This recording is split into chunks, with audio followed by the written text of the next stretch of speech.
पूज्य गुरुदेव परम वंदनीय माता जी सूक्ष्म रूप से विद्यमान है, नमन करता हूँ।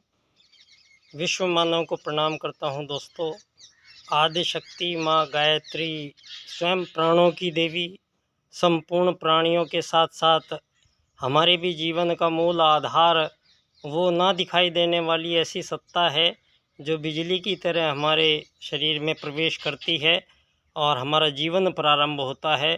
तो उन प्राण को, उन महाप्राणों को मैं नमन करता हूँ, जिनके कारण संपूर्ण चराचर जगत में 84 लाख प्रकार के विभिन्न जीव जंतु, वृक्ष, वनस्पतियों में का विशाल समूह इस धरती पर जीवित विद्यमान है।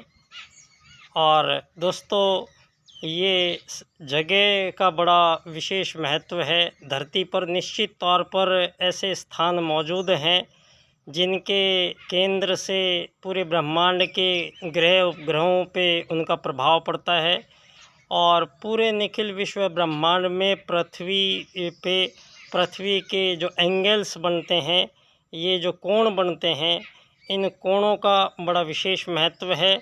तो स्थान विशेष का बड़ा महत्व है। तो ये स्थान विशेष का बहुत महत्व है। आज ये हम सब लोगों का फिर एक मौका है मिला है। तो मैं आप सभी लोगों को नमन करता हूँ, प्रणाम करता हूँ। और आदि शक्ति माँ गायत्री का जो हम मंत्र रूप में आवाहन एक बार करेंगे। और ये धानिक्य स्टेशन है।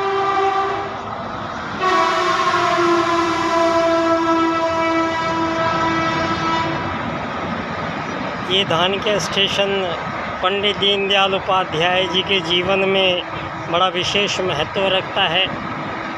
इनके जीवन का प्रारंभ जहाँ इनका जन्म हुआ है दोस्तों, ये वो कक्ष है धानिक्य स्टेशन जयपुर राजस्थान में, जहाँ पंडित दीनदयाल उपाध्याय जी का जन्म इस कक्ष में हुआ है। मैं आज इसी स्थान विशेष की बात कर रहा हूँ, जहाँ सारी धरती के विश्व मानवों को इस कलयुग के समापन पर और सतयुग की वापसी के तौर पर जो युग परिवर्तन प्रक्रिया यहाँ स्वयं महाकाल सत्ता के निर्देशन में संपन्न हो रही है, उन्हीं महाकाल शक्ति के सानिध्य में एक ऐसी आत्मा का उदय उसी काल में हुआ जो वहीं गुरुजी के गांव के आसपास मथुरा में पंडित दीनदयाल उपाध्याय जी का चंद्रभान नंगला गांव, और परम पूज्य गुरुदेव से थोड़े ही छोटे थे पंडित दीनदयाल उपाध्याय जी, दोनों का आगमन इस धरा पर दो सूत्रों को, वैदिक सूत्रों को सिद्ध करने के रूप में हुआ है, जिनका आत्मवत सर्वभूतेषु और वसुधैव कुटुंबकम, ये दो वैदिक सूत्र वो सूत्र हैं जिनके कारण परमात्मा ने यहाँ पर मानवों के साथ साथ संपूर्ण जीवों को विराजमान रखा है।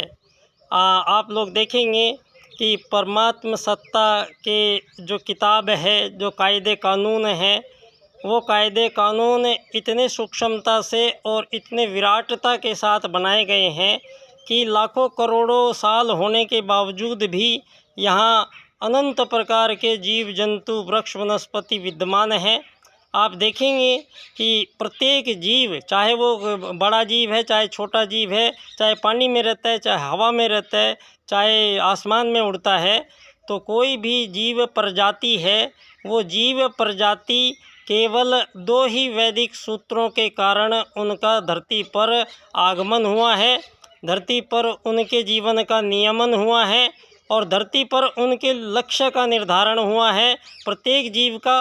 और प्रत्येक जीव यहाँ लाखों करोड़ों वर्षों से उन्हीं दो वैदिक सूत्रों को फॉलो करता है, आत्मवत सर्वभूतेषु और वसुधैव कुटुंबकम।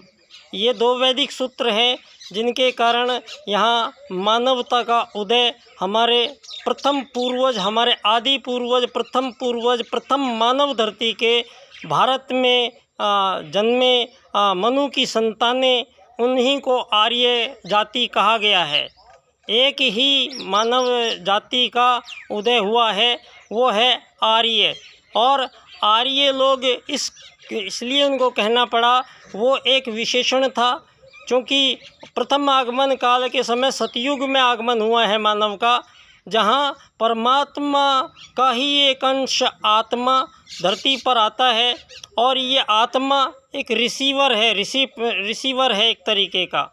ये जो रिसीवर है ये आत्मा है, इसका एक ही तरह का रिसीवर है ये, इसमें कोई डिफरेंसेस नहीं है। दूसरा, एक शरीर है धरती पर, नाना प्रकार के पंच महाभूतों के, अग्नि जल पृथ्वी वायु आकाश के बने हुए शरीर हैं। ये भांति भांति के शरीर हैं, लेकिन इन शरीरों का जो निर्माण है वो केवल 5 तत्वों से हुआ है। तो चाहे वो चींटी बनी है, चाहे हाथी बना है, चाहे मानव बना है, सभी का शरीर पंच महाभूतों से बना है, सबका समानता ये है। तीसरी बात ये है कि किसी भी भौतिक जीव शरीर में कोई भी अंदर अंग प्रत्यंग ऐसा नहीं पाया जाता जो प्राणों को धारण करता है, जो प्राणों को अपने अंदर ले सकता है, प्राणों को अपने अंदर रोक सकता है। ऐसा अंग किसी भी जीव शरीर में नहीं है।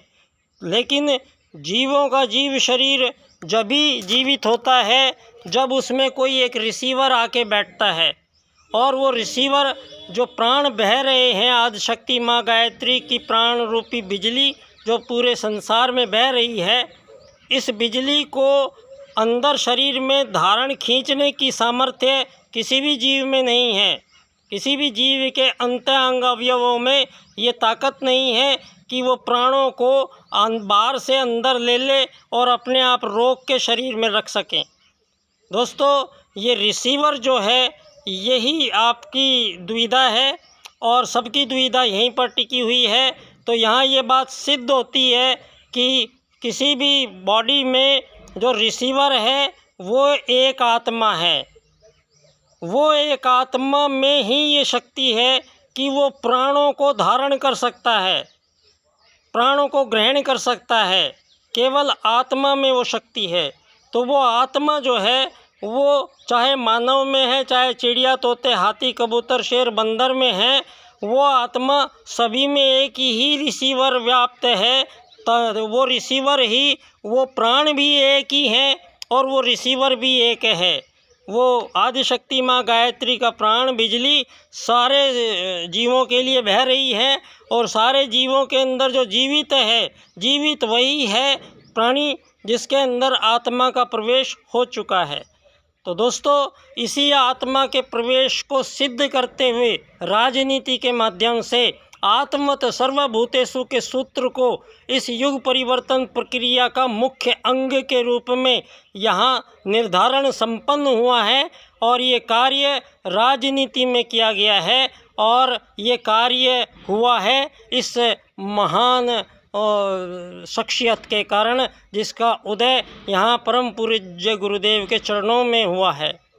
पंडित दीनदयाल उपाध्याय जी, जिन्होंने उसी अखंड दीपक को साक्षी बनाकर पहली बार कांग्रेस एक पार्टी थी, जो ये पार्टिज्म चला है, जो ये आज़ादी गुलामी के खेल चले हैं, जो मानवों को ये अमीर गरीब मालिक नौकर बनाने की जो प्रक्रियाओं का उदय इस पूंजीवाद के रूप में सारे संसार में षड्यंत्र पूर्वक पश्चिमी ताकतों ने सारे संसार को भ्रम में जीवन इस आज़ादी गुलामी के फेर में डालकर और सारे संसार को धन का गुलाम बना दिया गया है और धन उन धनपतियों के पास एकत्रित होता चला जा रहा है।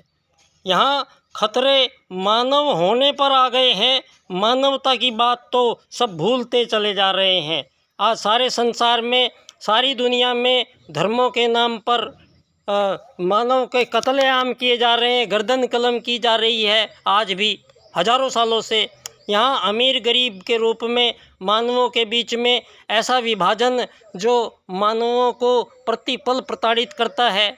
यहाँ जातियों के रूप में हम लोगों के ही अज्ञान के कारण यहाँ कुछ जातियाँ स्थायी रूप से बना दी गई और हमारी ही दुर्बुद्धि के कारण आज संसार का 2 परमाणु विश्व युद्ध के बाद अंतिम परमाणु विश्व युद्ध के मुहाने पर बैठी हुई सारी दुनिया अपने अंत को निहारती हुई इन कुछ चुनिंदा कोई 1000-2000 लोग हैं ये जो राजनीति में बैठे हुए किसी भी देश में बमबारी करवा रहे हैं, किसी भी देश पर घोड़े बरसाए जा रहे हैं, देश के देश विनिष्ट किए जा रहे हैं। क्यों किए जा रहे हैं? क्योंकि ये आज़ादी गुलामी का खेल एक ही प्रजाति के जीवों में नहीं खेला जा सकता। तो दोस्तों, आज 15 अगस्त है। आज सबसे पहली बात, इस पवित्र स्थान पर यहाँ आज इन लोगों के कारण जो इसके नियंता बने बैठे हैं, पंडित दीनदयाल उपाध्याय जी की जन्मस्थली के, यहाँ आज के दिन इस राष्ट्रीय धरोहर पर कोई भी तिरंगा इन्होंने नहीं लहराया है। तो यहाँ ये सबसे बड़ी, अब इसके बाद ये लोग पंडित दीनदयाल उपाध्याय जी के उन सूत्रों का क्या करेंगे, यह आज तक आप सब लोगों के सम्मुख मैं पिछले 25 साल से देखता चला आया हूँ। दोस्तों, यहाँ इतने महत्वपूर्ण राजनीतिक सूत्रों का सृजन उदय हुआ है, जिन सूत्रों के कारण सारे संसार की राजनीति का पुनर्निर्धारण संपन्न होने जा रहा है। और हालात ये है कि इनके सूत्रों की तो छोड़िए कि इनकी जन्मस्थली तक भी यहाँ कोई राष्ट्रीय कार्यक्रम नहीं मनाया जा रहा है। तो ये आप सब लोगों को यहाँ पर उस देव आत्मा के लिए यहाँ इस बात पर चिंतन करने की आवश्यकता है कि जिस हस्ती ने सारे संसार को एक नया मार्गदर्शन दिया है, उसको आप इस तरीके से बिसरा के भूले बैठे रहेंगे तो उनके सूत्रों का क्या आप करेंगे, ये मैं पिछले 25 साल से देख रहा हूँ। लेकिन परम पूज्य गुरुदेव की अनुकंपा से ये मुझे गुरु जी का निर्देश है और पंडित दीनदयाल उपाध्याय जी को मैंने सूत्रों को इनका व्याख्या करने का मैंने संकल्प लिया है। तो दोस्तों, युग परिवर्तन प्रक्रिया के अंतर्गत मैं गायत्री परिवार का सदस्य, देव संस्कृति विश्वविद्यालय का छात्र, बाल्यकाल बाल सेवा संस्थान का अध्यक्ष, बाल्यकाल बाल संस्कार शाला का मैं निर्देशक, मैं आज पुनः आप सब लोगों को आश्वस्त करता हूँ और एक ऐसी दुनिया की आज़ादी जो सारे प्राणियों और सारे मानवों को धरती पर एक साथ मिलेगी, वो रास्ता पंडित दीनदयाल उपाध्याय जी की राजनीति से होके गुजरेगा। और ये राजनीति गुजरेगी इन 4 सूत्रों की व्याख्या के साथ, जिनका व्याख्यान मैं यहाँ 25 सितंबर को उनके जन्म दिवस पर करूँगा। आप सब लोगों को आपको आमंत्रण है। ये विषय बनता है मेरा, आर्थिक लोकतंत्र द्वारा अर्थायाम आधारित एकात्ममानववाद की स्थापना से अंत्योदय की प्राप्ति जब हम करेंगे तो निश्चित तौर पर सारे संसार को एक अद्भुत और नई राजनीति पंडित दीनदयाल उपाध्याय जी की ओर से पेश होगी। बहुत बहुत धन्यवाद। बच्चा डॉक्टर।